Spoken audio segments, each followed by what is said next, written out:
Zero to Professional English Course, a creation of Habib Riaz.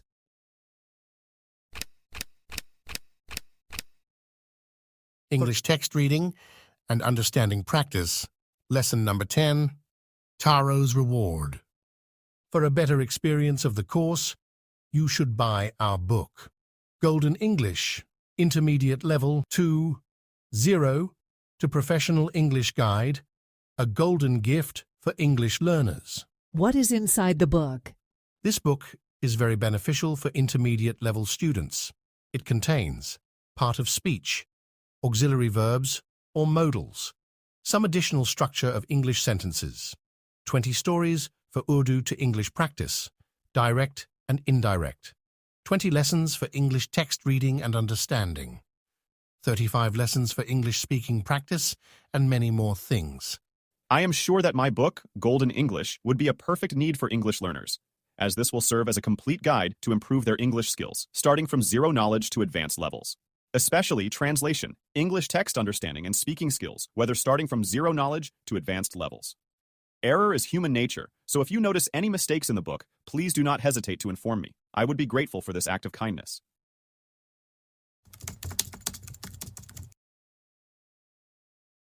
बिस्मिल्लाहिर्रहमानिर्रहीम अस्सलामु अलैकुम व रहमतुल्लाहि व बरकातुहू। उम्मीद करता हूँ कि आप सब लोग बखैर व आफियत होंगे। आज हम पढ़ेंगे लेसन नंबर 10 और आज का जो सबक है वो है तारोज़ रिवॉर्ड। तारोज़ रिवॉर्ड यानी तारों का इनाम या तारों का बदला। तारो एक आदमी का नाम है और ये कहानी जापान की है। इस कहानी में ये बताया गया है कि एक आदमी था जो कि लकड़हारा था, लकड़ी काटने का काम करता था। एक दफ़ा की बात है, उसके जो है वालिद साहब बूढ़े हो गए थे, तो ये एक अकेला इंसान था जो मेहनत करता था और ये कोशिश करता था कि ज़्यादा से ज़्यादा मेहनत करे ताकि ये ज़्यादा से ज़्यादा पैसे कमाए और उसके वालिदैन जो हैं की खिदमत कर सके, उनकी ज़रूरियात की जो चीज़ें हैं उनको वक्त पर मुहैया कर सके। तो इसलिए मेहनत करता था। एक दफ़ा ऐसा हुआ कि एक ठंड हवा चली और लोगों को ठंडी लगने लगी, तो इसके वालिद साहब जो कि बुज़ुर्ग थे उनको भी ठंडी महसूस हुई। तो उन्होंने ख्वाहिश जाहिर की कि काश मेरे पास एक सेके होता। सेके एक तरह का शराब है जो जापान में शायद चलता है और वो चावल से बनता है। तो उसकी ख्वाहिश की और इसके पास पैसे नहीं थे और नहीं ला सकता था, इसलिए बहुत परेशान हुआ। और फिर वो अगली सुबह जो है जब जंगल काटने गया तो और पहले जंगल में लकड़ी काटने गया तो और पहले गया। जैसे मान लीजिए 8 बजे जाता था तो उस दिन 6 बजे ही चला गया, ठीक, ताकि ज़्यादा लकड़ियाँ काट सके और ज़्यादा पैसे कमा सके और अपने वालिद साहब को लाकर दे सके वो चीज़। तो जंगल में जाता है, काफ़ी मेहनत करता है, थक जाता है, बहुत परेशान होता है, काटता है, फिर थक जाता है, फिर उसको गर्मी वर्मी लगती है, सोचता है काश ये गर्मी मेरे वालिद साहब को लग जाती, क्योंकि वो ठंडी से काँप रहे थे। तो फिर अचानक इसे आवाज़ सुनाई दी, पानी के बहने की या पानी के गिरने की आवाज़ सुनाई दी। फिर जो है वो दौड़ा दौड़ा वहाँ गया और सोचा ये पानी है कि क्या है। फिर उसने पिया तो वो पानी नहीं था, बल्कि वो वही शराब थी जो इसके वालिद साहब चाह रहे थे। ओके, तो फिर अपने वालिद साहब को कटोरे में उसने इसके बाद जो घड़ा था उसमें भरा और उसको लेकर गया, अपने वालिद साहब को दिया और पिलाया और कुछ घर में भी रख दिया, चूँकि बहुत ज़्यादा ही ज़रूरत से ज़्यादा लेके गया था। और फिर ऐसा हुआ कि इसका एक पड़ोसी था या पड़ोसन थी कोई, वो गुजर रही थी वहाँ से, तो इसके वालिद साहब से मुलाकात करने के लिए गई और फिर उसके वालिद साहब ने उसको जो है वो पिला दिया और पूरी कहानी बताई कि मेरा बेटा ऐसा ऐसा ऐसा मामला पेश आया, ठीक है। फिर ये जो गई, ये जा करके पूरे गांव वालों को बता दिया इस कहानी को कि ऐसा है कि यहाँ पर जो है शराब की नदी बह रही है, जैसा कि तारो था ये लेके आया अपने वालिद साहब के लिए। तो अगली सुबह तारो और सुबह जाने की कोशिश की, ठीक है, ये सोचा कि और सुबह जाऊं ताकि और मैं मेहनत करूं। तो वो देखता है कि वहाँ पर लोगों की कतार लगी हुई है। क्यों? क्योंकि इस लेडी ने या इसकी जो पड़ोसन थी उसने पूरे गांव वालों को बता दिया था कि यहाँ पर जो है शराब की नदी बह रही है। तो सारे गांव वाले वहाँ पर जमा हो गए। तो तारो वहाँ पर जब पहुंचा तो देखा तो पहले से लोग नंबर लगाए हुए थे। फिर ये वहीं पर छुपकर देख रहा था। फिर जब लोगों ने उस पानी को उठाकर पिया तो वो पानी ही था, ठीक है, वो पानी ही था, वो शराब नहीं, पानी शराब नहीं था वो, ठीक है, वहाँ पर कोई शराब नहीं थी बल्कि पानी था। अब वो लोग गुस्सा हुए गांव वाले कि इसने जो बोला था कि शराब की नदी बह रही है तो पानी है। अब सब लोग गुस्सा होकर वापस आए और तारो जो है उसको यानी तारो को ढूंढने लगे कि तारो कहाँ है, उसको पकड़ कर पीटो, उसने हमारे साथ धोखा किया, ऐसा तो है ही नहीं। तो तारो ने जब ये हालत देखी तो वो छुप गया पहाड़ के अंदर। ठीक है, फिर जब गांव वाले वहां से चले गए तो ये वापस जाता है और देखता है कि यार मैं ख्वाब तो नहीं देख रहा था, ये सब क्या है। फिर से उसने चुल्लू में यानी यानी पानी लिया और यानी नदी वो जो पानी बह रहा था उसको लिया और फिर पिया तो वो शराब। ठीक है, तो ये हैरत ज़्यादा हो गया, तो उसे यकीन हो गया कि ये शराब ही है। लेकिन ये कुदरत का फैसला था कि उसके लिए वो शराब पानी शराब बन जाता था। ठीक है, और दूसरों के लिए पानी ही रहता था वो पानी। तो ये इसकी मेहनत या इसके खुलूस या अपने वालिद साहब से या वालिदैन से इसकी जो मोहब्बत थी उसके नतीजे में वो जो है नदी जो है क्या देती थी, इसे शराब देती थी और दूसरों को पानी देती थी। और फिर आगे चल करके बाद में जब पता चला तो बादशाह ने भी इसको सुना और वो काफ़ी खुश हुआ कि इतना अच्छा आदमी है और काफ़ी नेक और फर्माबरदार आदमी है, बहुत ज़्यादा खुश हुआ। और उस इलाके में जो सबसे फेमस नदी थी राजा ने इसके नाम पर उसको रखा। ठीक है, तारो नदी यानी नदी जो बह रही थी, जो फेमस नदी थी, तो उस नदी को ये इसने तारो का नाम दे दिया। क्यों? ताकि दूसरे लोग भी इससे सबक सीखें और अपने वालिदैन की फर्मा बरदारी करें। खैर, ये एक कहानी है, इसका हकीकत से कितना ताल्लुक है ये तो मतलब हो सकता है कि कोई मिरकल लाओ, कोई जो है क्या बोलते हैं मोजज़ा रहा हो उनके यहाँ। ठीक है, कहानियों में तो मोजज़े के तौर पर मान सकते हैं, मोजज़ा चूँकि हमेशा नहीं होता। ठीक है, तो उसको हम मोजज़ा मान सकते हैं, हकीकत भी ये चीज़ हो सकती है और फसाना भी हो सकता है, कहानी भी हो सकती है। खैर, इसकी तहकीक हमने नहीं की है, लेकिन खैर हम इंग्लिश स्ट्रक्चर पढ़ते हैं। तो आज के इस सबक में इसी के बारे में बातचीत की गई है, जिसको मैंने खुलासे के तौर पर बता दिया ताकि आपके जहन में एक खाका आ जाए, और जब आपके जहन में वो चीज़ रहेगी तो फिर ट्रांसलेशन यानी तर्जुमा समझने में भी आपको आसानी होगी। तो इसलिए मैं पहले बता देता हूँ खुलासे कलाम। तो चलिए शुरू करते हैं अपना आज का ये सबक। ओके गाइस, तो हम शुरू करते हैं अपना आज का सबक और शुरू होती है ये कहानी before you read. This is a story about a thoughtful and loving son. He works hard to fulfill his parents' wishes and gets some unexpected help. तो ये तारो का इनाम के बारे में कहानी है, यह सबक है। बिफोर यू रीड यानी आपके पढ़ने से पहले, और यानी मुकदमे के तौर पर इन्होंने बात जिक्र कर दी है। बिफोर यू रीड कबल ये कि आप पढ़ें, यानी मुकदमा है कि दिस इज़ अ स्टोरी, एक कहानी है, अबाउट अ थॉटफुल, एक दूरंदेश। ठीक है, थॉटफुल का मतलब ख्याल से भरा हुआ, दूरंदेश के माने में है। ए लविंग सन, और जो है मोहब्बत करने वाला बेटा। थॉटफुल को आप यानी ख्याल करने वाले के माने भी आप ले सकते हैं। ओके, तो this is a story about a thoughtful and living son. ये जो कहानी है एक फिक्रमंद और मोहब्बत करने वाले लड़के की है। ही वर्क्स हार्ड, वो सख्त मेहनत करता है, सख्त कोशिश करता है या सख्त काम करता है, यानी बहुत ज़्यादा काम करता है। किस लिए? To fulfil his parents wishes, अपने वालिदैन की ख्वाहिशात को पूरा करने के लिए। And gets some unexpected help, और वो हासिल करता है एक गैर उम्मीद मदद। अनएक्सपेक्ट का मतलब जिसकी उम्मीद ना की जाए। ठीक है, तो जिसकी उम्मीद ना की जाए उसको क्या बोलते हैं? गैर मुतरक़बा, जिसे बोलते हैं नेमत गैर मुतरक़बा। ओके, यानी कि अचानक कोई चीज़ आ जाए जिसका आप इंतज़ार ना कर रहे हो, उसको बोलते हैं अनएक्सपेक्टेड। ठीक, तो ये जो सख्त मेहनत करता है अपने वालिदैन की ख्वाहिशात की तकमील के लिए, उनकी ख्वाहिशात को पूरा करने के लिए। And get some unexpected help, और उसे मिलती है।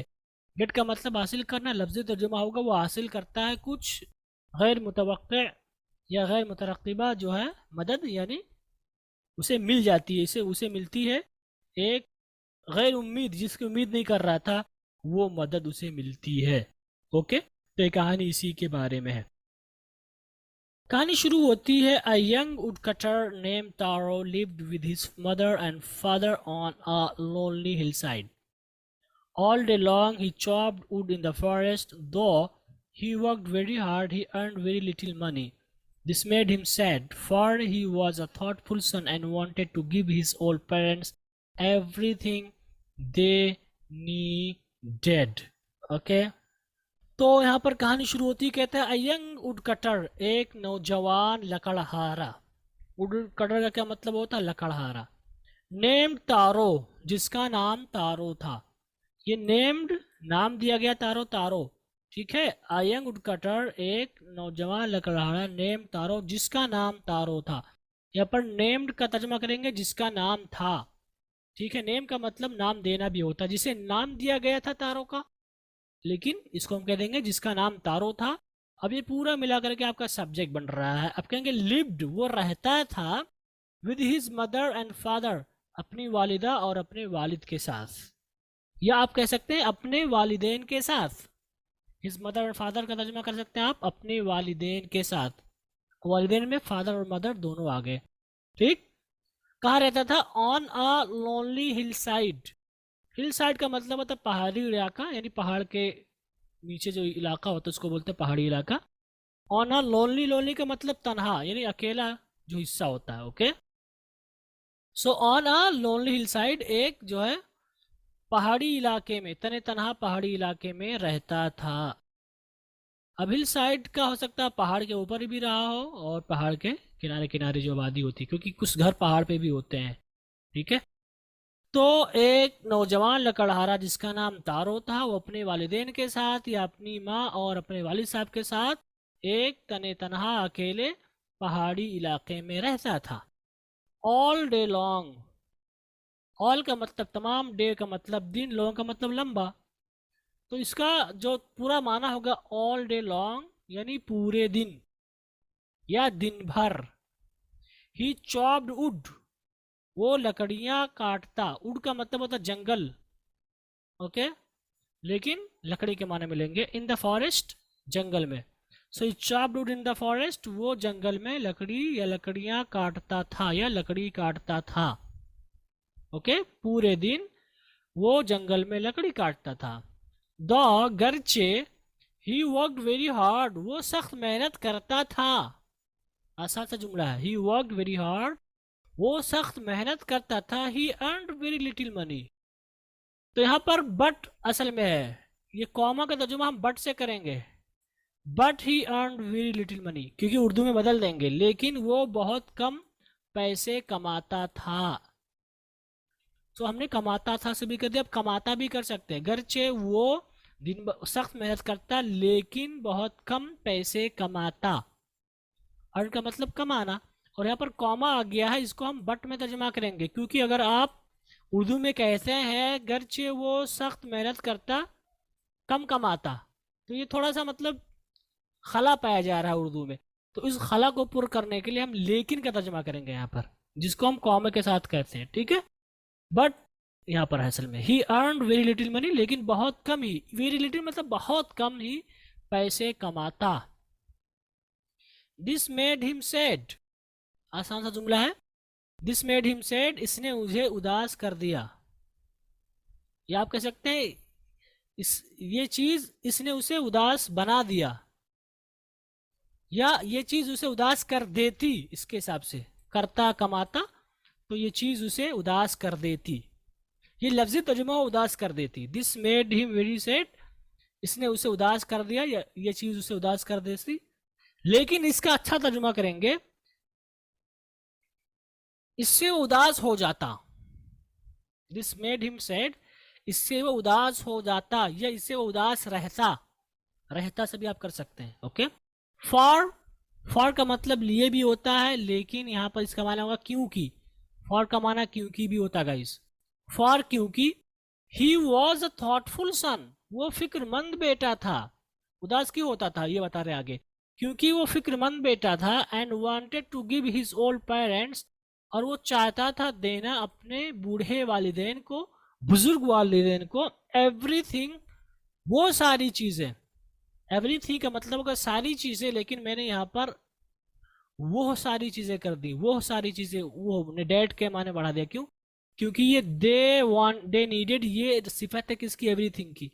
तो वो सिफत का माना अगर हम कहते हैं कि वो अपने वालिदैन को देना चाहता था जो जिनकी उन्हें जरूरत होती थी, ठीक है.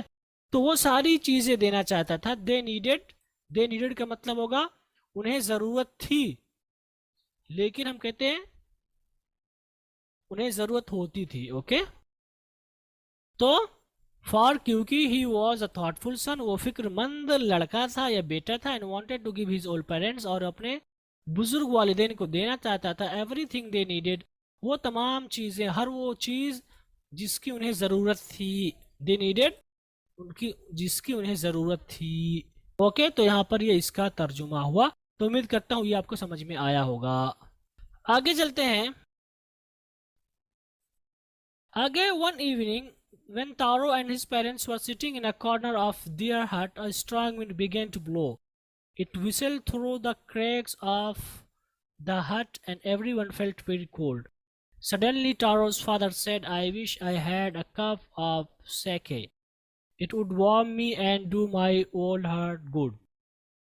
This made Taro sadder than ever, for the heart-warming drink called sake was very expensive. How do I earn more money? He asked himself. How do I get a little sake for my poor old father? He decided to work harder than before. Okay? Okay guys, तो यहाँ पर one evening, एक शाम, when Taro and his parents were sitting in a corner of their hut, आसान सा जुमला है, जब तारो और उसके वालिदैन अपनी झोपड़ी के एक कोने में बैठे हुए थे। वर्ड सिटिंग का मतलब बैठे हुए थे, आप नहीं कहेंगे बैठ रहे थे, बल्कि बैठे हुए थे। ठीक। A strong wind began to blow, a strong एक मजबूत विंड, हवा, बिगेन शुरू कर दिया, टू ब्लो चलना, ब्लो का मतलब चलना। ओके, यहाँ पर ब्लो द एयर, हवा का चलना। A strong wind began to blow, एक मजबूत हवा चलने लगी। यहाँ पर शुरू करने के बजाय बोलेंगे करने लगी, चलने लगी। लगने का माना भी हम इसका करते हैं, कोई काम करने लगना। ओके, सो अ स्ट्रॉन्ग, अब यहाँ पर एक हवा का मतलब कोई एक हवा नहीं होती, मतलब आधी कह सकते हैं आप, या आपसी मुतलक तौर पर रखें, हवा चलने लगी। ओके, मजबूत हवा चलने लगी या हवा बहने लगी। It whistle through the cracks of the hut, it whistle, इसने सीटी मारी, थ्रू द क्रैक्स, क्रैक्स का मतलब जो क्रैक की आवाज आती है, थ्रू द मतलब के जरिए, थ्रू का मतलब आर पार, end of the hut, hut का मतलब होता है झोपड़ी। Okay, it whistle through the cracks of the hut, इसका अगर लफ्जी तर्जुमा करें तो कहेंगे कि इसने सीटी मारी झोपड़ी के शगाफ के जो है पार से, इसने झोपड़ी के शिगाफों के पार से जो है सीटी मारी। यानी इसका मतलब यह है कि झोपड़ी, इतनी तेज हवा चली कि झोपड़ी में से क्रैक की आवाज आ रही थी, टूटने की आवाज आ रही थी, ये माना है यहाँ पर। ओके, क्योंकि झोपड़ी होती है तो जब हवा चलती है तो वो मतलब हिलता है ना, लकड़ी हिलती है, तो जो क्रैक की आवाज आती है टूटने की, अगर आप रहे हो इस तरह के घर में तो आपको अंदाजा होगा, यहाँ पर ये चीज आपको समझ में आएगी ज्यादा। तो यहाँ पर वही है कि पूरी झोपड़ी में से जो है क्रैक की आवाज निकल उठी, टूटने की आवाज, शगाफ फाड़ने की आवाज आने लगी, यहाँ पर यह माना है। And everyone felt very cold, और हर कोई जो है बहुत ज्यादा ठंडक महसूस किया। ओके, तो यहाँ पर महसूस किया, मैंने किया, बहुत ज्यादा ठंड महसूस किया। ओके, लेकिन इसको आप अच्छे अंदाज में कह सकते हैं कि हर किसी को ठंडी महसूस होने लगी।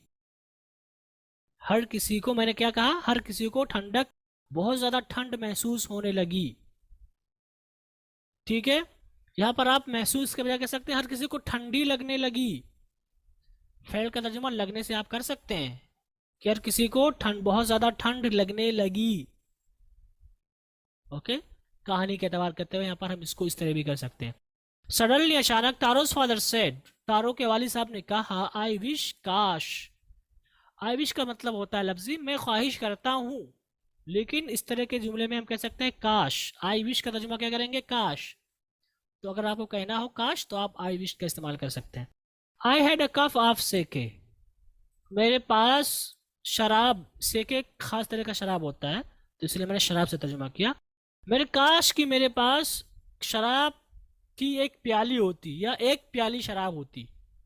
अ कप ऑफ से का लफ्ज़ी तर्जुमा होगा शराब की एक प्याली, लेकिन एक शराब प्याली तर्जुमा करेंगे, ठीक है। अ कप ऑफ से का मतलब एक प्याली शराब या एक कप शराब होती, शराब मोड़ने से इस्तेमाल इसलिए होती कर दिया, ओके। आई विश काश I had a cup of सेके, मेरे पास सेके होता या शराब एक कप शराब होती। इट वुड वार्म मी, ये मुझे गर्म करती, वार्म का मतलब गर्म करना, ओके। इट वुड वार्म मी, ये मुझे गर्म करती। And do my old heart good, और मेरे दिल को अच्छा करती। क्योंकि बुजुर्ग थे, ठंडी लग रही थी, तो वो कह रहे थे कि मुझे ये गर्म करती शराब, और मेरे दिल में जो घबराहट है, जो परेशानी है, उसको ख़त्म करती। मेरे दिल को अच्छा करती यानी मेरी परेशानी, मेरी घबराहट को ख़त्म कर देती ये शराब। This made taro sadder then ever, इसने तारों को कहीं ज़्यादा गमगीन कर दिया। देन एवर, पहले के बिलमुकाबिल। देन एवर का मतलब होगा यानी जितना इससे पहले था उसके मुकाबले में इस दफ़ा बहुत ज़्यादा तकलीफ हुई, ओके। तो this made taro sadder then ever, कि इसकी वजह से तारो पहले के मुकाबले में कहीं ज़्यादा गमगीन हो गया। ये आपका तर्जुमा होगा कि इसकी वजह से, दिस का तर्जुमा कर देंगे इसकी वजह से, लफ्जी तर्जुमा होगा इसने कर दिया तारों को पहले के बिलमुकाबिल कहीं ज़्यादा गमगीन। लेकिन इसको हम बदल लेंगे उर्दू में, तो बोलेंगे इसकी वजह से तारों कहीं ज़्यादा गमगीन हो गया। फार, क्योंकि। The heart warming drink, heart warming का मतलब दिल को गर्म करने वाली, ड्रिंक का मतलब शराब, पीने की चीज़ यानी शराब। क्योंकि दिल को गर्म करने वाली शराब, कॉल्ड सेके, जो कि सेके के, जिसे सेके कहा जाता है। कॉल्ड का मतलब नहीं कहेंगे कि गर्म करने वाली शराब ने पुकारा सेके को या शराब को, नहीं, बल्कि द हार्ट वार्मिंग ड्रिंक यानी दिल को गर्म करने वाली, कॉल्ड, दिल को गर्म करने वाली शराब, कॉल्ड जिसे कहा जाता है क्या, सेके। अब ये पूरा मिला करके आपका सब्जेक्ट बना। वॉज वेरी एक्सपेंसिव, वो बहुत महंगी थी, ओके। सो क्या तर्जुमा होगा कि दिल को गर्म करने वाली शराब जिसे सेके कहा जाता है वो बहुत महंगी थी। How do I earn more money, how do I earn more money, कि मैं मजीद पैसे कहाँ से कमाता हूँ, ये लफ्जी तर्जुमा हुआ। How do I earn more money, मैं मजीद पैसे, मोर का मतलब मजीद, मनी का मतलब पैसा, मैं मजीद पैसे कहाँ से कमाता हूँ, ये लफ्जी तर्जुमा हुआ। लेकिन यहाँ पर कहाँ से कमाऊँ ये तर्जुमा करेंगे। How do I earn more money, मैं मजीद पैसे कहाँ से कमाऊँ या कैसे कमाऊँ, कहाँ से या कैसे भी आप कर सकते हैं। ही आस्क्ड हिमसेल्फ, उसने अपने आप से पूछा या उसने खुद से कहा। आज का मतलब कहना भी होता, पूछना भी होता, ओके। मैं आई आस्क योर क्वेश्चन, क्या मैं आपसे आप सवाल कर सकता हूँ, सवाल पूछ सकता हूँ। तो यहाँ पर आप अपने आप से कहा, खुद से कहा, या खुद से सवाल किया या खुद से पूछा, okay. How do I get a little sake for my poor old father, how do I get, मैं कैसे हासिल करता हूँ, ये लफ्जी तर्जुमा हुआ। लेकिन कहेंगे मैं कैसे हासिल करूँ, मैं कैसे पाऊँ। अ लिटिल सेके, थोड़ी सी शराब, for my poor old father, अपने गरीब या बेचारे बुजुर्ग वालिद के लिए। पुअर का मतलब गरीब भी होता है, बेचारा भी होता है, ठीक है। आप दोनों में से कोई भी कर सकते हैं। अपने गरीब फादर के लिए, अपने बेचारे वालिद साहब के लिए मैं कहाँ से पाऊँ या कैसे पाऊँ थोड़ी सी शराब या सेके। He decided to work harder than before. He decided, उसने फैसला किया किसका, to work harder, सख्त, मजीद सख्त मेहनत करने का, than before, पहले के बिलमुकाबिल, okay. So he decided to work harder than before का मतलब होगा कि उसने अपने यानी उसने पहले के बिलमुकाबिल मजीद या सख्त मेहनत करने का फैसला किया। एक चीज़ यहाँ पर है वो ये है कि सेट देन एवर यहाँ पर आया है, देन बिफोर नहीं कहा है, ठीक है। यहाँ पर देन बिफोर आया हुआ है और यहाँ पर देन एवर आया हुआ है। दोनों में फ़र्क क्या है, थोड़ा सा फ़र्क है। जब हम देन एवर का तर्जुमा करते हैं तो इसका मतलब ये है कि इतना उदास कभी नहीं हुआ था।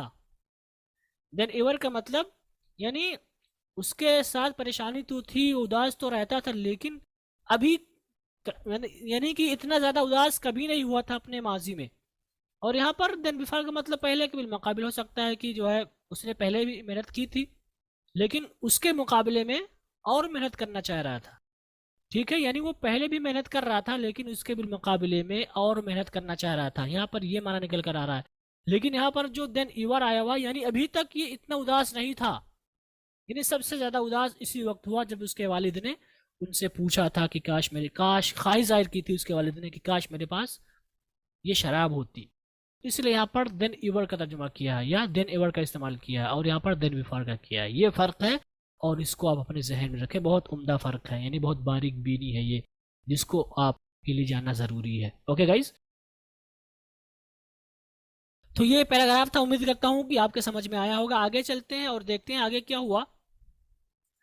Next morning, Taro jumped out of bed earlier than usual and made his way to the forest. He chopped and cut as the sun climbed.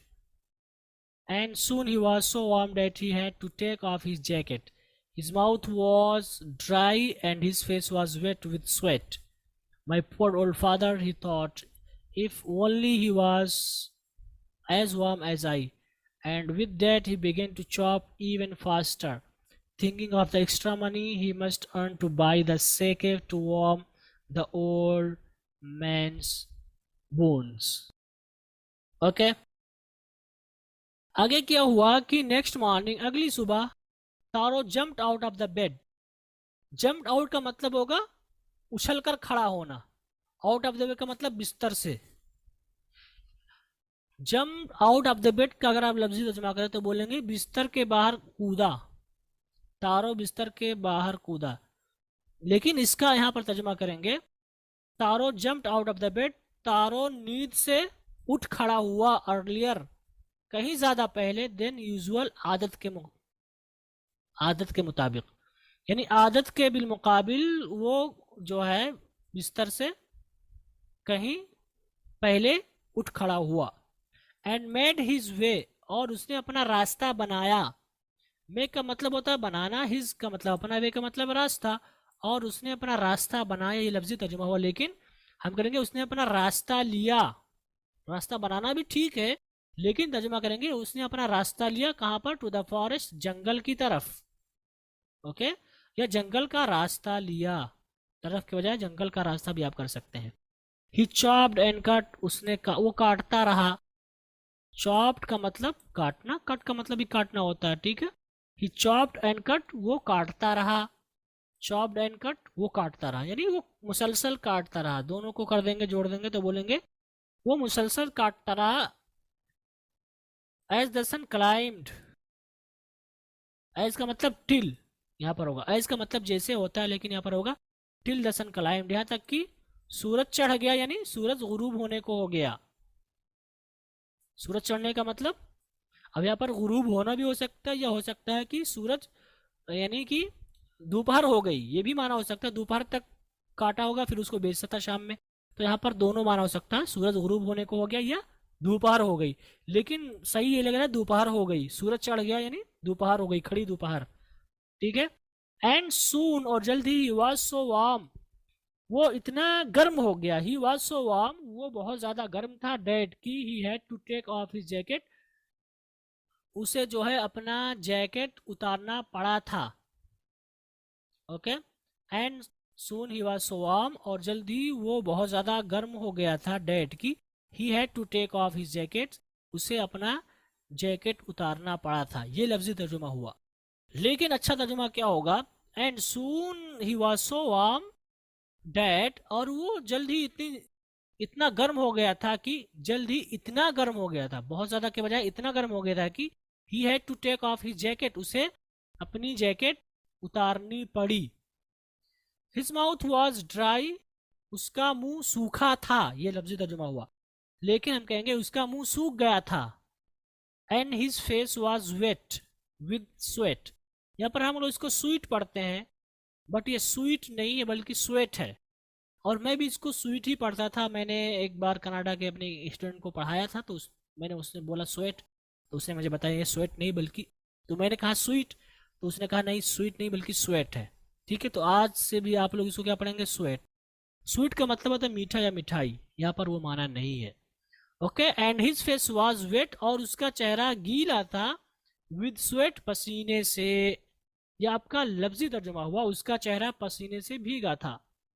लेकिन इसको अच्छे अंदाज में कैसे कहेंगे? उसका चेहरा पसीने से शराबोर था या शराबोर हो गया था। इंसान भी शराबोर होता है, चेहरा भी शराबोर होता है। जैसे मैं पसीने में शराबोर हूं, तो आप कह सकते हैं उसका चेहरा पसीने से शराबोर हो गया था। माई पुअर ओल्ड फादर, मेरे बुजुर्ग या गरीब या बेचारे, मेरे बुजुर्ग बेचारे, मेरे बेचारे या गरीब बुजुर्ग फादर, ही थॉट, उसने सोचा, यानी वो फिर सोचा, उसने सोचा ये कि मेरे वालिद साहब बेचारे बुजुर्ग हैं। If only he was as warm as I, if का तर्जुमा होगा यहाँ पर अगर, ओनली ही वॉज, वो होते, एज वार्म एज आई, उतना ही गर्म जितना मैं हूं। तो यहाँ पर ओनली का मतलब सिर्फ होगा, सिर्फ उतना गर्म होते जितना मैं हूं। ठीक है, तो लफ्जी तर्जुमा होगा अगर सिर्फ वो होते उतना गर्म जितना मैं हूं। लेकिन यहाँ पर इफ का मतलब होगा काश की, इफ का मतलब यहाँ पर होगा काश की, काश की के माने में भी इसको इस्तेमाल करते हैं हम। ओके, तो उसने सोचा काश की मेरे वालिद भी उतना ही गर्म होते जितना कि मैं हूं।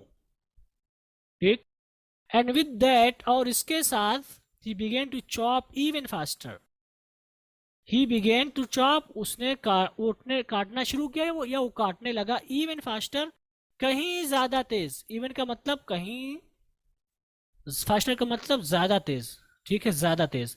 सो एंड विद डेट, और इसके साथ ही, थोड़ा सा बढ़ा देंगे, और इसके साथ ही began to chop even faster, वो कहीं ज्यादा तेजी के साथ काटने लगा। Thinking of the extra money, अब आगे बता रहे हैं उसकी हालत को। Thinking of the extra money, मजीद पैसे के बारे में सोचते हुए, ही मस्ट अर्न, कि उसे कमाना चाहिए, टू बाई द सेक, खरीदने के लिए शराब को, to warm the old man's bones, किस लिए? To warm the old man's bones, यानी बुजुर्ग आदमी की हड्डियों को गर्म करने के लिए। ठीक है, तो बुजुर्ग आदमी की हड्डियों को गर्म करने के लिए, सेक खरीदने के लिए, मजीद पैसे कमाने के बारे में सोचते हुए, उसने पहले के मुकाबिल कहीं ज़्यादा मेहनत से, तेज़ी के साथ लकड़ियां काटना शुरू कर दिया उसने, या काटने लगा। ओके गाइस, तो यहाँ पर ये इसका तर्जुमा हुआ। उम्मीद करता हूँ कि आपको समझ में आया होगा ये पैराग्राफ। आगे चलते हैं। Then suddenly Taro stopped chopping. What was that sound he heard? Could it be? Could it possibly be rushing water? Taro called, not remember even seeing or hearing a rushing stream in that part of the forest. He was thirsty. The axe dropped out of his hand and he ran in the direction of the sound. आगे क्या हुआ? आगे हुआ then suddenly, तभी अचानक, Taro stopped chopping, तारो ने रोक दिया लकड़ी काटना। ओके, तभी अचानक तारो रुक गया काटने से, भी आप कर सकते हैं। What was that sound he heard? What was that sound? वो आवाज क्या थी? He heard, जो उसने सुना था। वो आवाज कौन सी थी जो उसने सुना था? ओके, ये तर्जुमा हुआ लफ्जी।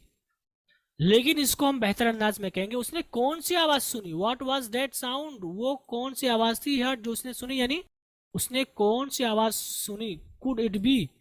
Could it be? Possibly be rushing water?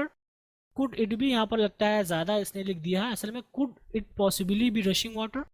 Could का मतलब सकना, it का मतलब ये, possibly का मतलब मुमकिना तौर पर, B का मतलब होना, rushing का मतलब, rush का मतलब भागना यानी बहना, water का मतलब पानी। So could it possibly be rushing water? क्या ये बहता हुआ पानी हो सकता था? ये लफ्जी तर्जुमा हुआ हो सकता था कुड की वजह से। लेकिन जब इसको उर्दू में कहानी में लाएंगे तो हम बोलेंगे क्या ये बहता हुआ पानी हो सकता है? Could it possibly be rushing water, क्या ये मुमकिना तौर पर बहता हुआ पानी हो सकता है? तारो कुड नॉट रिमेम्बर, तारो को याद नहीं, या तारो याद नहीं कर सकता था, ever seeing or hearing a rushing stream in that part of forest. Ever, not remember ever, कि तारो कभी गुमान नहीं कर सकता था, तारो को कभी याद नहीं था, सीइंग और हियरिंग क्या चीज? देखना या सुनना। और रशिंग स्ट्रीम एक बहता हुआ पानी का धार। स्ट्रीम का मतलब होता है धार। In that part of the forest, जंगल के उस हिस्से में, यानी जंगल के उस हिस्से में कभी भी वो यानी मुसलसल आता था पानी काट यानी लकड़ी काटने, लेकिन कभी भी उसने इस तरह की कोई आवाज नहीं सुनी। Okay, he could not remember ever, वो उसको कभी याद नहीं था, यानी वो मुसलसल आता था लेकिन कभी भी उसने इस तरह की कोई आवाज नहीं सुनी थी। Seeing or hearing a rushing stream in that part of the forest, कि इस जंगल में कोई पानी की लहर बह रही हो या उसने आवाज सुनी उस तरह की। ओके, ही वॉज थर्स्टी, वो प्यासा था। The axe dropped of his hands, कुल्हाड़ी उसके हाथों से गिर गई। आसान सा जुमला है। And he ran in the direction of the sound, and he ran और वो दौड़ा in the direction of the sound, आवाज की जहत में। डायरेक्शन का मतलब जहत या सिमत, इन द साउंड आवाज की जहत में दौड़ा, यानी आवाज की सिमत की तरफ दौड़ा। तो यहाँ पर दौड़ा कर सकते हैं आप, भागा के माने में भी कर सकते हैं। Okay, the axe dropped out of his hands, कुल्हाड़ी उसके हाथों से गिर गई। And he ran in the direction of the sound, और वो आवाज की सिमत में भागा या आवाज की तरफ दौड़ा। ठीक, तो इसका तर्जुमा हो, उम्मीद करता हूं कि अब आपको ये पैराग्राफ समझ में आया होगा। ओके गाइस, आगे देखते हैं क्या हुआ। तारो saw a beautiful little waterfall hidden behind a rock. Kneeling at a place where the water flowed quietly, he cupped a little in his hands and put it to his lips. Was it water or was it sake? He tasted it again and again, and always it was the delicious sake instead of cold water. Taro quickly filled the pitcher he had with him and hurried home.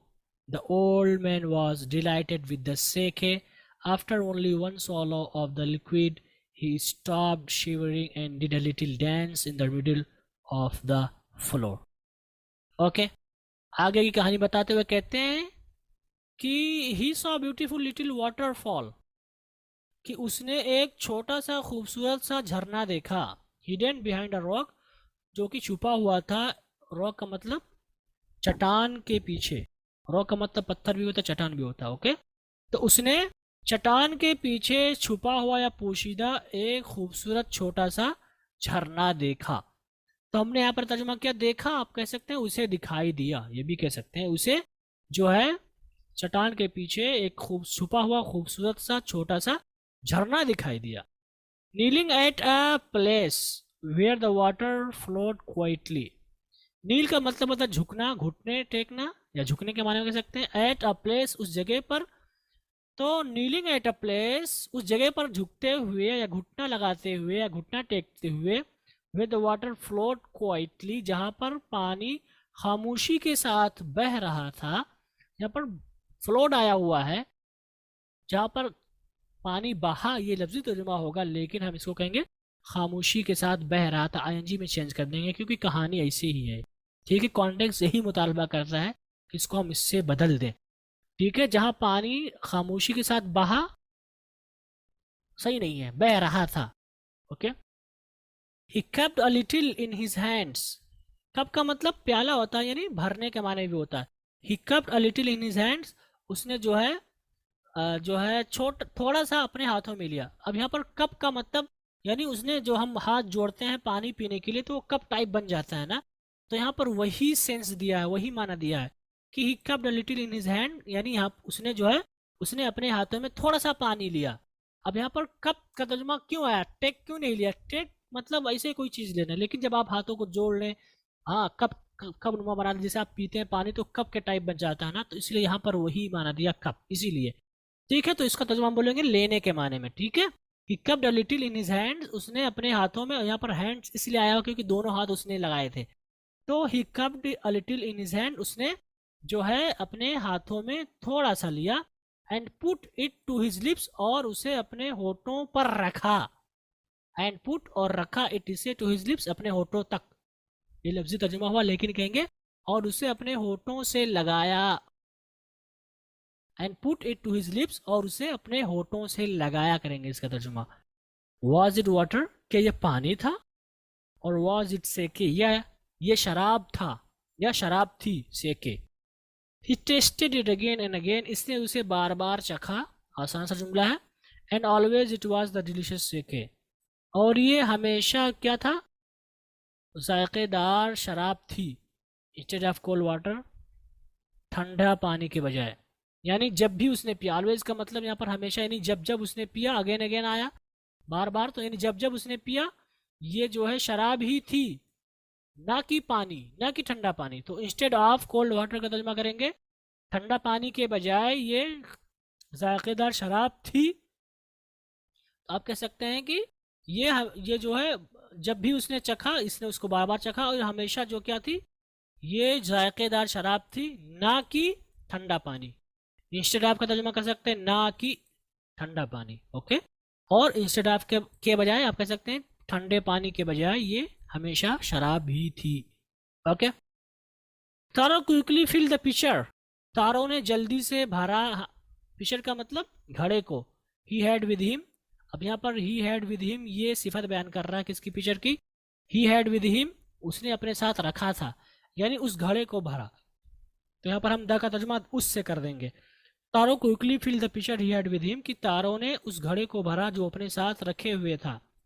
And hurried home, और घर की तरफ जल्दी की। And hurried, और जल्दी की, home घर, और घर जल्दी की, यानी घर की तरफ जल्दी से गया। The old man was dilated with the सेके, द ओल्ड मैन वॉज, बुजुर्ग आदमी, डिलाइटेड खुश था, विद द सेके शराब के साथ, ओके। तो the old man was dilated with the सेके, जो बुजुर्ग आदमी था वो शराब से खुश हो गया, मस्त हो गया। डिलाइट का तर्जुमा कर देंगे मस्त हो गया, ओके। आफ्टर ओनली वन सॉलो, सिर्फ एक घूट के बाद ही, ऑफ द लिक्विड, पानी के या शराब के, यानी शराब के सिर्फ एक घूट के बाद ही स्टॉप्ड शिवरिंग, उसने रोक दिया कांपना। शिवर का मतलब कांपना है। सो ही स्टॉप्ड शिवरिंग का तर्जुमा किया मैंने लफ्जी तौर पर, उसने कांपना रोक दिया, यानी उसने कांपना बंद कर दिया, ये भी तर्जुमा हो सकता है। लेकिन अच्छा तर्जुमा होगा उसकी कपकपाहट रुक गई, ओके गाइज। ही स्टॉप शिवरिंग, उसकी कपकपाहट रुक गई, एक जो शराब के एक घूट या एक लुकमे के बाद। तो यहाँ पर सवालों का मतलब घूट करेंगे, ठीक है। And did a little dance, और उसने थोड़ा सा नाचा, और वो थोड़ा सा नाचा, उसने डांस किया, उसने रक्स किया, यानी थोड़ा सा नाचा। In the middle of the floor, फर्श के बीच में, ओके। तो सिर्फ शराब की एक घूट के बाद उसकी जो है खपखपाहट खत्म हो गई, और वो फ्लोर यानी फर्श के बीच में थोड़ा सा उसने रक्स किया, वो नाचा, ठीक। तो यहाँ पर ये तर्जुमा हुआ इन दो पैराग्राफ का। उम्मीद करता हूँ कि समझ में आया होगा। आगे चलते हैं, आगे देखते हैं क्या हुआ। That afternoon, a neighbor stopped by for a visit. Taro's father politely offered her a cup of the sake. The lady drank it greedily and thanked the old man. Then Taro told her the story of the magic waterfall, thanking them for the delicious drink. She left in a hurry. By nightfall, she had spread the story throughout the whole village. Okay. That afternoon, उस दोपहर, A neighbor stopped by for a visit. A neighbor stopped, एक पड़ोसी रुका, by वहाँ, for a visit, एक ज़ियारत के लिए। So stopped by का मतलब stop by का मतलब होता है थोड़े वक्त के लिए रुकना। stop by का मतलब थोड़े वक्त के लिए रुकना या किसी के पास जाना थोड़ी देर के लिए, ओके। तो डेट यहाँ पर हमने नेबर का मतलब पड़ोसी होता है या पड़ोसन भी हो सकता है। अब इसका सियाक कहाँ से पता चला, यहाँ से पता चला, यहाँ पर हर आया हुआ है, ठीक है, और यहाँ पर शी भी आया हुआ है, तो द लेडी भी आया हुआ है, तो इससे पता चल रहा है कि पड़ोसन थी। डेट आफ्टरनून, उस दोपहर, यहाँ पर दोपहर हम तर्जमा करते हैं, बट आफ्टरनून का मतलब जो असर का वक्त होता है, लेकिन हम लोग दोपहर ही कह देते हैं उसको भी। A neighbour stopped bye for a visit, एक पड़ोसन जो है उससे मिलने आई। स्टॉप्ड फॉर अ विजिट का तर्जुमा करेंगे उससे मिलने आई, ओके। एक पड़ोसन उससे मिलने आई, यानी विजिट के लिए थोड़ी देर रुकी, यानी मिलने के लिए रुकी, उससे मुलाकात करने आई भी अब कर सकते हैं। मिलने के लिए रुकी, मुलाकात के लिए रुकी, यानी मिलने आई। तारो's father politely offered her a cup of the sake. तारो के जो वालिद साहब थे पोलाइटली मुअद्दबाना तौर पर अदब के साथ ऑफर्ड हर उसे पेश किया अकफ अब्दा से के एक कप शराब। Okay, the lady drank it greedily, जो औरत थी उसने उसे पिया लालच होकर के, यानी पी रही थी और उसके अंदर ख्वाहिश थी, लालच थी कि वो जाने इसके बारे में और वो मजीद चाहती थी, ये माना यहाँ पर। ग्रीडली का मतलब हो लालच के साथ, यानी मजीद की ख्वाहिश करते हुए या उसके बारे में जानते हुए, यानी उसके बारे में जानने की ख्वाहिश करते हुए। ओके, तो यहाँ पर लालच के साथ पिया यानी ख्वाहिश के साथ पिया, मजीद ख्वाहिश करते हुए उसको पिया।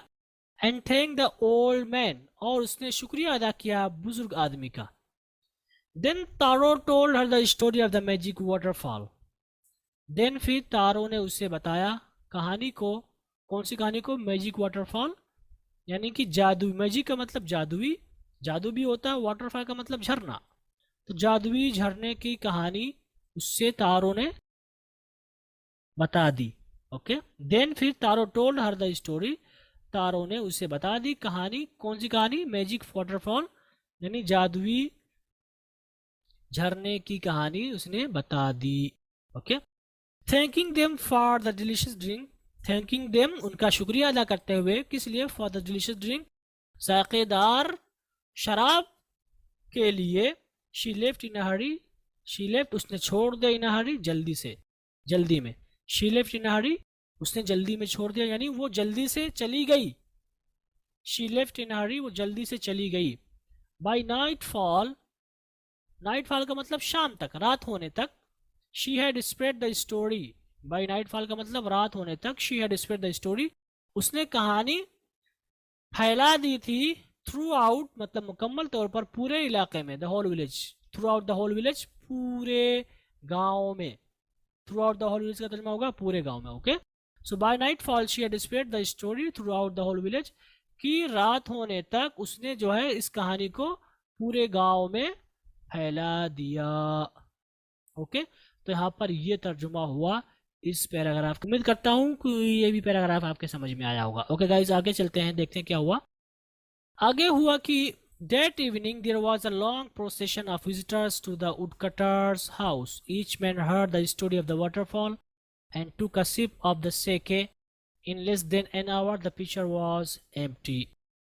Okay, that evening उस शाम there was a long procession, वहाँ पर एक लंबा जुलूस था। of visitors लोगों का, to the woodcutter's house लकड़हारे के घर के पास। ठीक है, ये लफ्ज़ी तर्जुमा हुआ कि उस रात वहाँ पर ज़ायरीन का एक लंबा जुलूस था। कहाँ पर? टू द वुडकटर्स हाउस, लकड़हारे के घर के पास। ओके, तो यहाँ पर ये तर्जुमा हुआ लफ्ज़ी, लेकिन इसका हम तर्जुमा करेंगे भीड़। प्रोसेशन का मतलब जुलूस होता है, जुलूस का मतलब कतार लोगों की। ठीक है, भीड़ के माने आप कर सकते हैं इसका तर्जुमा। तो उस शाम जो है लकड़हारे के घर लोगों का एक हुजूम, लंबा हुजूम, एक लंबी लाइन लग गई। लकड़हारे के घर उस रात या उस शाम लोगों, यहाँ पर विजिटर का मतलब जायरीन, जायरीन की एक लंबी कतार लग गई। तो यहाँ पर वाज का तर्जुमा कर दिया लग गई, थी भी आप कर सकते हैं, बट लग गई से भी इसका तर्जुमा करेंगे।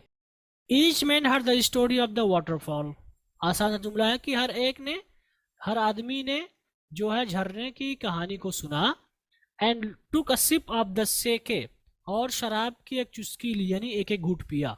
सिप का मतलब चुस्की, ठीक है, और सेके, मैंने सेके का तर्जुमा शराब से कर रहा हूँ क्योंकि खास तरह का शराब होता है इसलिए। तो शराब की एक चुस्की ली। In less than an hour, एक घंटे से कम में या एक घंटे से पहले ही। इन लेस का लफ्ज़ी तर्जुमा होगा से कम, देन एन आवर एक घंटे से, एक घंटे से कम में यानी एक घंटे से पहले ही, ये तर्जुमा होगा अच्छा। वरना एक घंटे से कम के अंदर यानी एक घंटे से पहले ही। द पिक्चर वॉज एम्प्टी, जो घड़ा था, वॉज एम्प्टी वो खाली था। तो ये लफ्ज़ी तर्जुमा वो खाली था लेकिन वो खाली हो गया, घड़ा खाली हो गया, एक घंटे से पहले ही घड़ा खाली हो गया। ओके गाइज, तो ये तर्जुमा हुआ इस पैराग्राफ का। आगे चलते हैं. Next morning Taro started for work even earlier than the morning before. He carried with him the largest pitcher he owned, for he intended first of all to go to the waterfall. When he reached it, he found to his great surprise all his neighbors there. They were carrying pitchers, jars, buckets, everything they could find to hold the magic sake. Then one villager knelt and held his mouth under the waterfall to drink. He drank again and again and then shouted angrily, "Water! Nothing but water!" Others also tried, but there was no sake, only cold water. Okay. आगे हुआ कि next morning, अगली सुबह, तारो started for work. Taro ने काम शुरू किया. तारो ने शुरू किया फॉर वर्क, काम के लिए, यानी काम पे लग गया. इवन अर्लियर, कहीं ज्यादा पहले. इवन अर्लियर का मतलब कहीं ज्यादा पहले.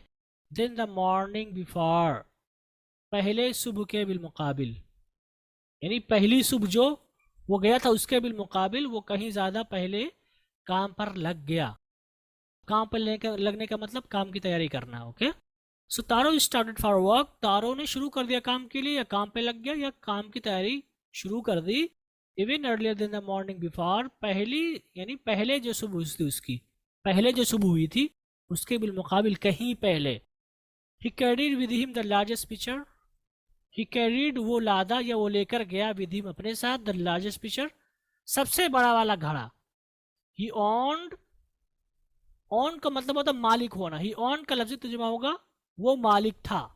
लेकिन यहाँ पर जो ही ऑन आया हुआ है ये किसकी सिफत है? ये पिचर की सिफत है, यानी सबसे बड़ा घड़ा जिसका वो मालिक था. अब मालिक होने का मतलब पास होना हो जाएगा यहाँ पर. ठीक है. तो अपने साथ सबसे बड़ा वाला घड़ा लेकर गया जो उसके पास था, जिसका वो मालिक था भी कर सकते हैं आप, लेकिन जो उसके पास सबसे बड़ा वाला घड़ा था वो लेकर गया. फॉर, क्यों लेकर गया? क्योंकि he intended first, फॉर क्योंकि ही इंटेंडेड, उसने इरादा किया था, फर्स्ट ऑफ ऑल, सबसे पहले, to go to the waterfall, झरने के पास जाने का. ओके. वो बड़ा वाला घड़ा क्यों लेकर गया? क्योंकि सबसे पहले उसने इरादा किया था कि सबसे पहले वो झरने के पास जाएगा.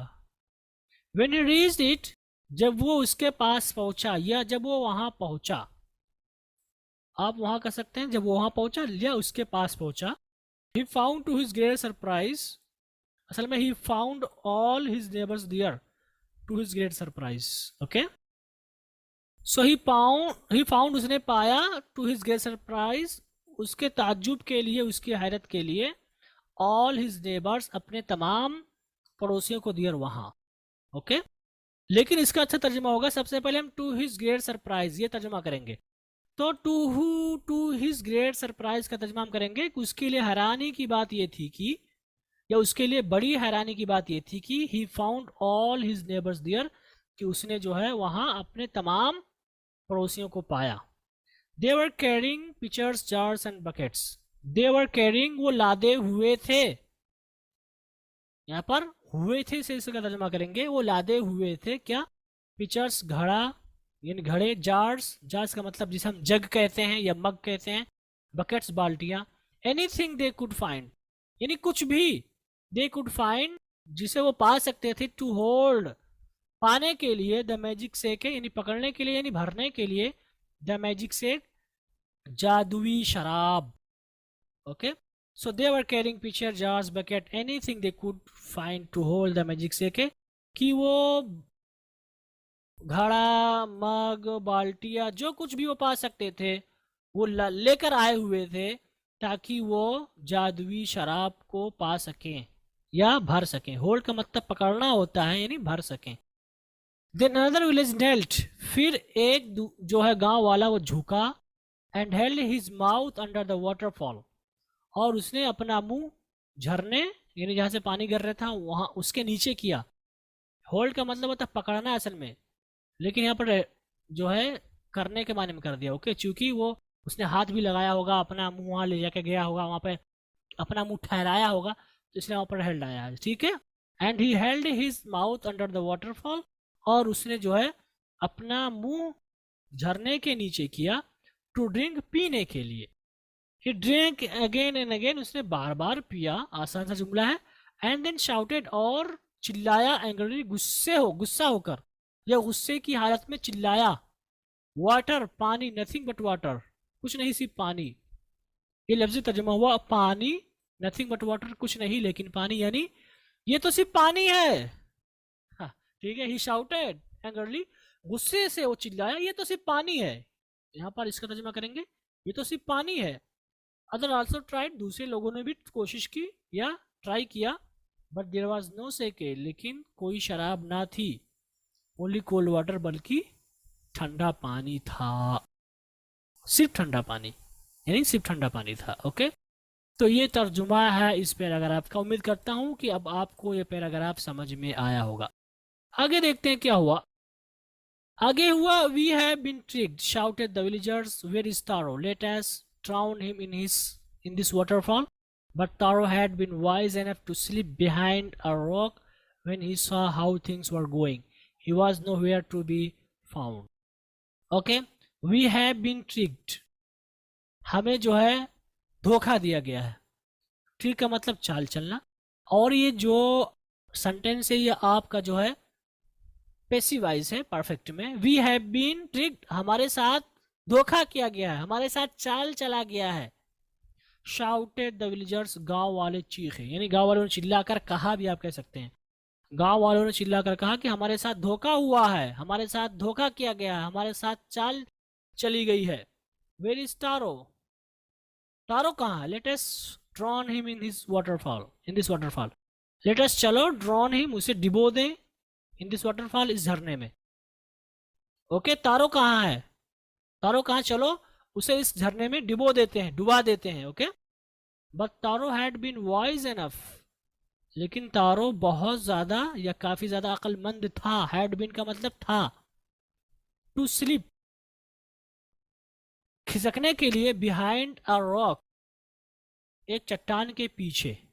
ओके, ये लफ्जी तर्जुमा हुआ कि तारो काफी होशियार था, काफी अक्लमंद था, पहाड़ या चट्टान के पीछे छुप घिसकने के लिए। ओके, लेकिन हम इसका तर्जुमा करेंगे और कहेंगे कि तारो इतना अक्लमंद था, the Taro had been wise enough, Taro बहुत ज्यादा अक्लमंद था कि स्लिप बिहाइंड अ रॉक, कि वो जो है चट्टान के पीछे खिसक गया, यानी छुप गया। ठीक है, यही माना आ रहा है। व्हेन ही सॉ, जब उसने देखा, हाउ थिंग्स वर गोइंग, कि किस तरह से चीजें जा रही हैं। When things were going, how things were going, किस तरह से चीजें जा रही थी, ये तर्जुमा हुआ। लेकिन हम करेंगे कि जब उसने देखा कि कैसा मामला चल रहा है, कि मामला कैसा चल रहा है। When he saw how things were going, कि जब उसने देखा कि मामला कैसा चल रहा है, वो खिसक गया वहां पे। Okay, he was nowhere, वो कहीं नहीं था, टू बी फाउंड, पाए जाने के लिए। He was nowhere to be found का तर्जुमा होगा, वो कहीं भी नहीं था पाए जाने के लिए। ये लफ्जी तर्जुमा हुआ, लेकिन इसको हम अच्छे अंदाज में कहेंगे, He was nowhere to be found, उसका कुछ अता पता नहीं था, यानी छुप गया और उसका कुछ अता पता नहीं था। ये तर्जुमा हुआ इसका। ओके, आगे देखते हैं क्या हुआ।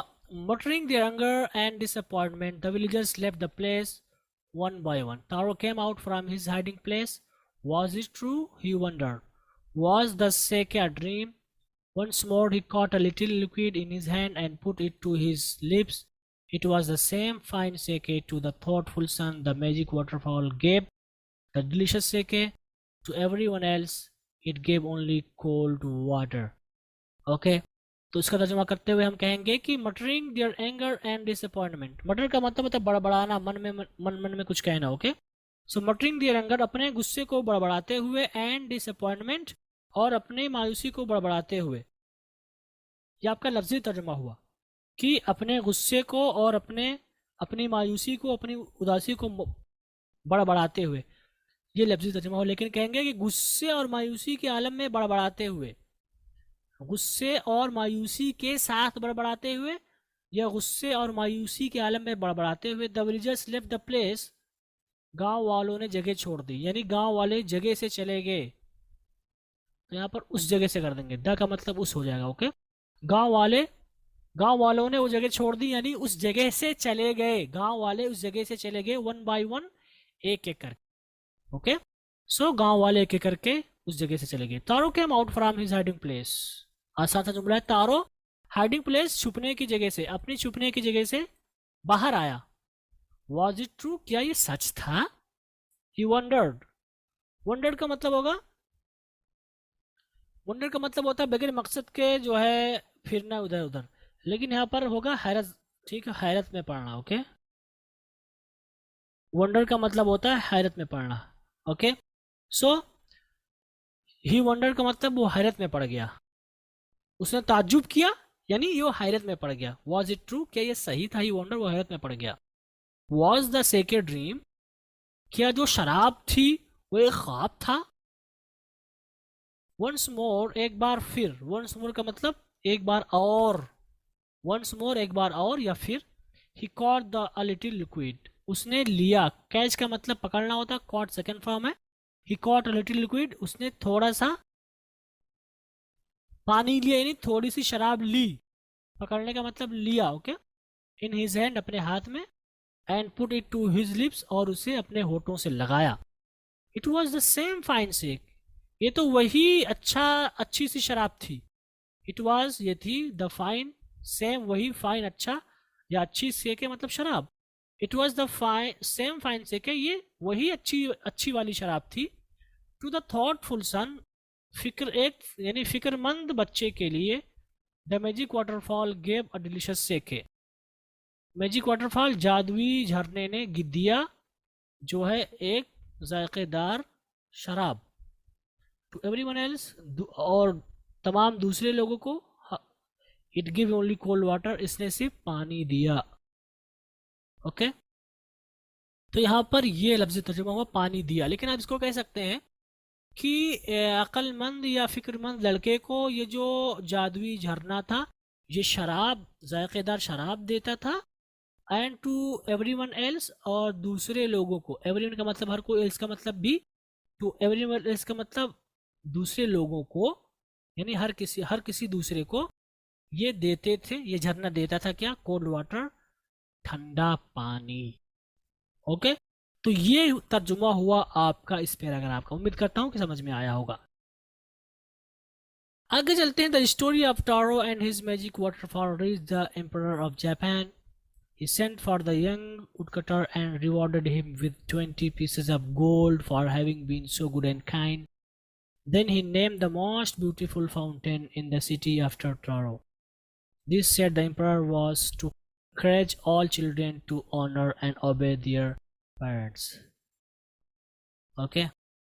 So the story of Taro and his magic waterfall reached the emperor of Japan. आसान सा जुमला है कि तारो और जादुई झरने की कहानी जापान के बादशाह तक पहुंच गई। पहुंची यानी तक पहुंच गई। ही सेंट फॉर, सेंड का मतलब होता है भेजना, लेकिन सेंड फॉर का मतलब हो किसी को बुलाने के लिए किसी को भेजना। जैसे कि मैं किसी को भेजूं कि उसको बुला लाओ, तो यहाँ पर वो माना है। सेंड फॉर का मतलब किसी को बुला भेजना, इसको उर्दू में बोलते हैं बुला भेजने, यानी किसी को भेज कर बुलाना किसी को। तो यहाँ पर वही है। He sent for the young woodcutter, उसने जो है नौजवान लकड़हारे को बुला भेजा। उसने नौजवान लकड़हारे को बुला भेजा, यानी उसने नौजवान लकड़हारे को बुलाकर यानी भेजकर किसी को बुलाया। या आप कह सकते हैं आसानी के साथ, उसने नौजवान लकड़हारे को बुलाया या बुला भेजा।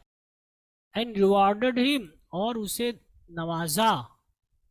रिवार्ड का मतलब होता है इनाम देना, या नवाजना भी आप कर सकते हैं। एंड रिवॉर्डेड हिम, और उसे इनाम से नवाजा। कौन सा इनाम?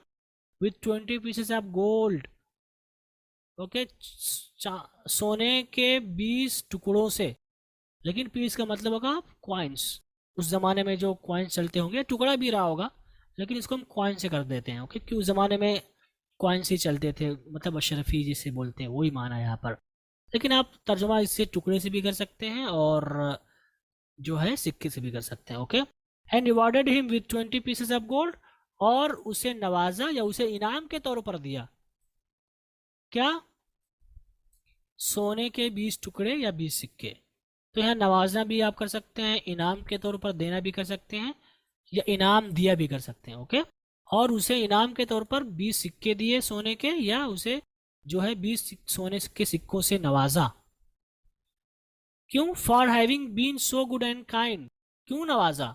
For having, having have been का मतलब होता होना। For having been so good and kind, इतना ज़्यादा अच्छा और रहमदिल होने की वजह से। हैविंग बीन का मतलब होना, सो गुड एंड काइंड, इतना ज़्यादा अच्छा और रहमदिल होने की वजह से। Okay, then he name the most beautiful fountain, फिर उसने नाम दे दिया सबसे ज़्यादा खूबसूरत फाउंटेन का मतलब फव्वारा, सबसे ज़्यादा खूबसूरत फव्वारे को, इन द सिटी, शहर में, यानी शहर में जो सबसे खूबसूरत फव्वारा था उसे नाम दिया आफ्टर तारो, तारों का। आफ्टर का मतलब होगा के बाद, तारों का मतलब तारों, तारों के बाद उसे नाम दिया। ये लफ्ज़ी तर्जुमा होगा कि फिर जो है, फिर बादशाह ने शहर के सबसे खूबसूरत फाउंटेन को, फव्वारे को तारों के बाद नाम दिया। ये आपका लफ्ज़ी तर्जुमा हुआ, लेकिन यहाँ पर आफ्टर का मतलब का। ओके ओके गाइस, या पर भी आप कर सकते हैं। ओके, तो आप इसका तर्जुमा कर सकते हैं कि फिर बादशाह ने शहर के सबसे खूबसूरत फव्वारे को तारों का नाम दिया, तारों का नाम दिया, या आप कह सकते हैं फिर बादशाह ने जो है शहर के सबसे खूबसूरत फव्वारे का नाम तारों पर रखा, यानी फव्वारे को तारों के नाम पे रखा, यानी उसको नाम दिया तारों का। ओके, यहाँ पर यह माना है। This said the emperor was to encourage all children to honor and obey their parents. Okay, तो यहाँ पर जो ये है said to the emperor, ये जुमले मोतरजा है। असल में this was, ये ठीक है, असल में said the emperor ये जुमले मोतरजा है। जुमले मोतरजा किसे कहते हैं? जो जुमले में आ जाते हैं बीच में और उसका कोई रब्त ज़ब्त नहीं होता है, ठीक है, अलग सी बात आ जाती है, उसको बोलते हैं जुमले मोतरजा।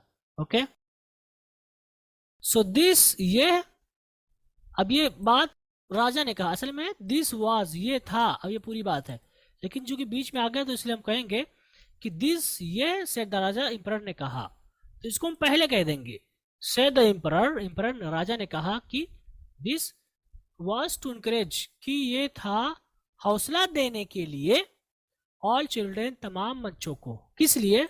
टू ऑनर एंड ओबे, इज्जत करने के लिए, एंड, और खिदमत करने के लिए, फरमाबरदारी करने के लिए, डियर पेरेंट्स, उनके या अपने वालिदैन की।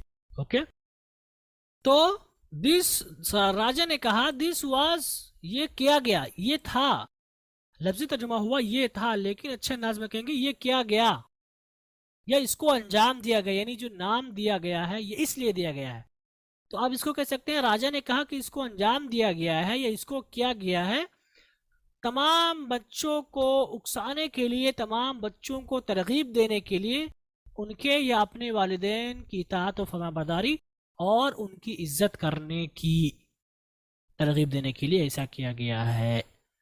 ओके गाइस, तो ये कहानी है तारों के बारे में, और ये कहानी अ जापानीज स्टोरी रिटोल्ड यहाँ से ली गई है। ओके, और ये इसका तर्जुमा था। तो उम्मीद करता हूँ कि अगर कुछ आपके लिए मुश्किल रहा होगा तो आप अब इसको समझ गए होंगे। ओके, और ये इसका तर्जुमा है, ये सबक था, मुकम्मल तौर पर हमने इसको पढ़ लिया। उम्मीद करता हूँ कि आपको ये अच्छी से समझ में आया होगा। इन्हीं कलिमात के साथ आपसे रुखसत होते हैं, इंशाल्लाह हमारी मुलाकात अगले सबक में होगी। अस्सलामु अलैकुम व रहमतुल्लाहि व बरकातुहू।